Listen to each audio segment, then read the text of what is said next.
اعوذ باللہ من الشیطان اللعین الرجیم، بسم اللہ الرحمن الرحیم۔ میں آپ کے سامنے ایک حدیث سرور کائنات صلی اللہ علیہ وآلہ وسلم کی، دیکھیں یہ ساری باتیں پیغمبر نے بیان فرمائی ہیں، اس کا مطلب یہ آخری زمانے کا علم تھا نا۔ تو مسلمانوں کو یہ تو سوچ لینا چاہیے جو کہتے ہیں کہ پیغمبر کے پاس علم غیب نہیں ہے۔ بھائی اگر تم جاہل پیدا ہوئے ہو تو رسول کو تو اپنی جیسا نہ مانو نا، ٹھیک ہے۔ پیغمبر نے 1400 سال پہلے اپنی امت کی آخری زمانے کی حالات کو بتایا ہے۔ فرماتے ہیں یاتی علی الناس زمان، انسانوں پر ایک ایسا زمانہ آئے گا، بطونہم آلہتہم، ان کے پیٹ ان کے خدا ہوں گے۔ یعنی بس جو کام بھی کرنا ہے وہ پیٹ کے لیے کرنا ہے، حرام آئے حلال آئے جو کچھ بھی ہے۔ وَنِسَاؤُهُمْ قِبْلَتُهُمْ، اور ان کی عورتیں ان کا قبلہ ہوں گی۔ کیا مطلب؟ ہر کام ان کے مشورے سے ہوگا۔ وَدَنَانِيرُهُمْ دِينُهُمْ، اور ان کا مال ان کا دین ہوگا۔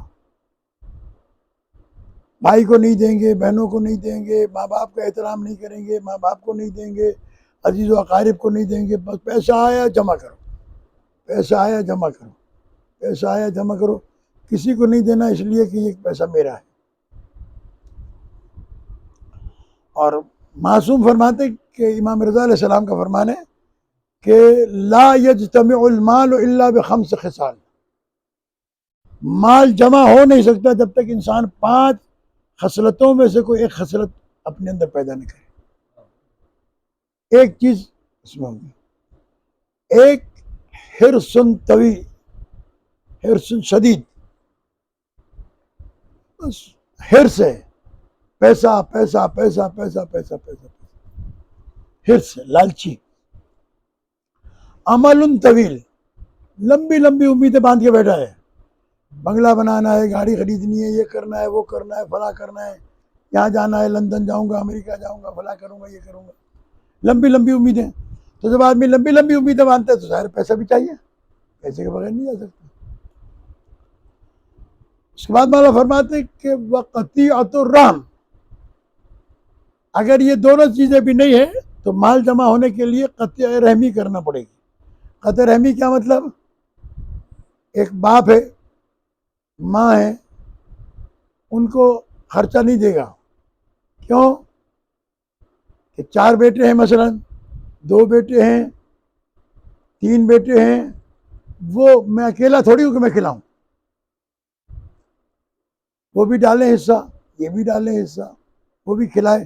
مثلا 2 مہینے میرے پاس رہیں، 2 مہینے اس کے پاس رہیں، 2 مہینے اس کے پاس رہیں، میری ذمہ داری ہے کہ میں رکھوں اپنے پاس۔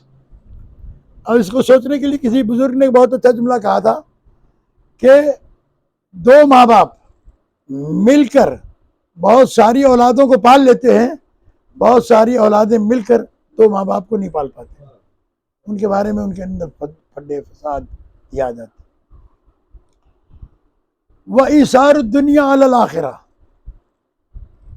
اور یہ صفت پیدا کر لے اپنے اندر کہ وہ دنیا کو آخرت پر ترجیح کر دے۔ اور یہ جملہ ہمارے یہاں اکثر بولا جاتا ہے، قیامت جب آئے گی دیکھا جائے گا۔ اس سے پہلے کیا ہے؟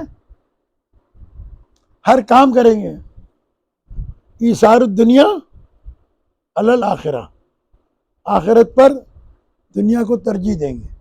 تو کتنی ہوئی ہے؟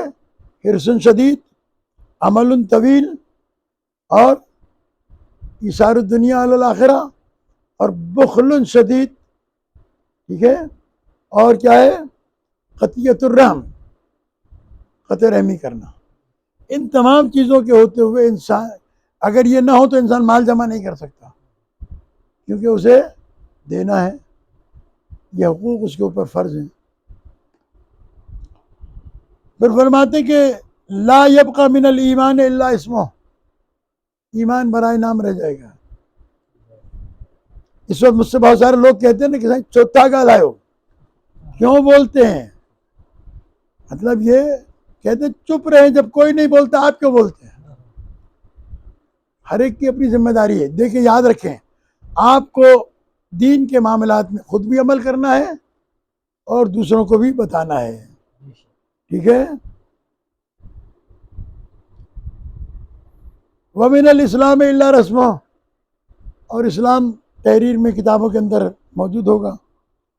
وَلَا مِنَ الْقُرْآنِ إِلَّا دَرْسُهُ، اور قرآن مجید کو بھی بس اتنا ہی پڑھیں گے جتنا درس ہوتا ہے کہ میں نے قرآن ختم کیا ہے، ختم قرآن کیا. مَسَاجِدُهُمْ مَعْمُورَةٌ وَقُلُوبُهُمْ خَرَابٌ عَنِ الْهُدَىٰ، مسجدیں لوگوں سے بھری ہوئی ہوں گی لیکن دل جو ہے وہ ہدایت سے خالی ہوں گے، ہدایت سے کے خلاف ہوں گے.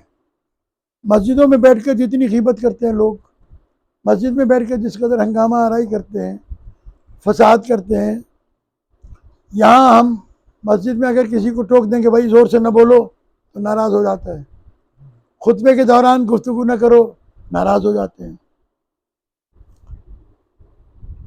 اب یہ سب خرابیاں پیدا ہو جائیں گی. ہوگا کیا؟ علماؤہم شر خلق اللہ علی وجہ الارض، ان کے علماء اہل زمین کے بدترین لوگ ہوں گے. اشرار یعنی شریر ترین. کیوں؟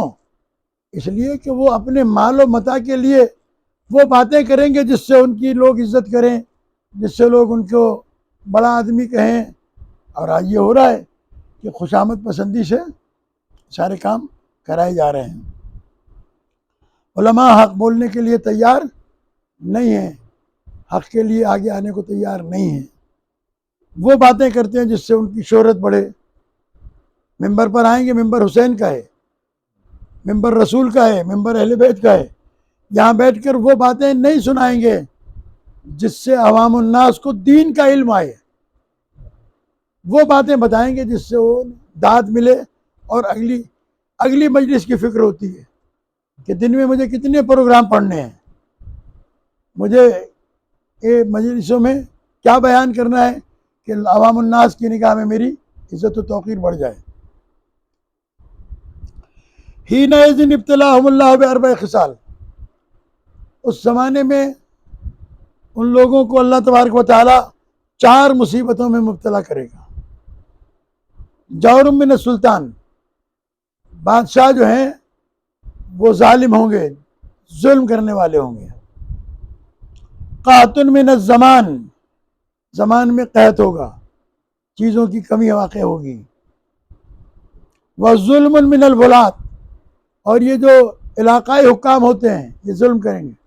اب مجھے اپنا گھر رجسٹر کرانا ہے کہ 2.5 لاکھ روپے لاؤ گے تو ہوگا ورنہ نہیں ہوگا. مجھے بجلی کا بل میٹر لگوانا ہے، اتنے پیسے دو گے تو لگے گا. مجھے گیس کا بل میٹر لگوانا ہے، اتنے پیسے دو گے تو لگے گا. اور خواہ مخواہ کے اندر مختلف جرمانے اور مختلف ٹیکسز اب جو آ رہے ہیں وہ لگائے جاتے ہیں. فتعجب الصحابہ، صحابہ نے تعجب کی. فتعجب الصحابہ، صحابہ نے تعجب کیا. وقالوا یا رسول اللہ ایعبدون الاصنام، اے اللہ کے رسول کیا لوگ بتوں کی پوجا کریں گے؟ قال نعم کل درہم عندہم صنم، بے شک ان کے نزدیک ہر روپیہ ایک بت ہوگا.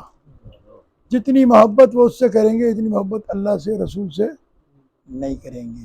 اللہ تبارک و تعالیٰ اس زمانے میں ہمیں محفوظ رکھے ان خصلتوں سے اور اپنے دین پر عمل کرنے کی توفیق عطا فرمائے.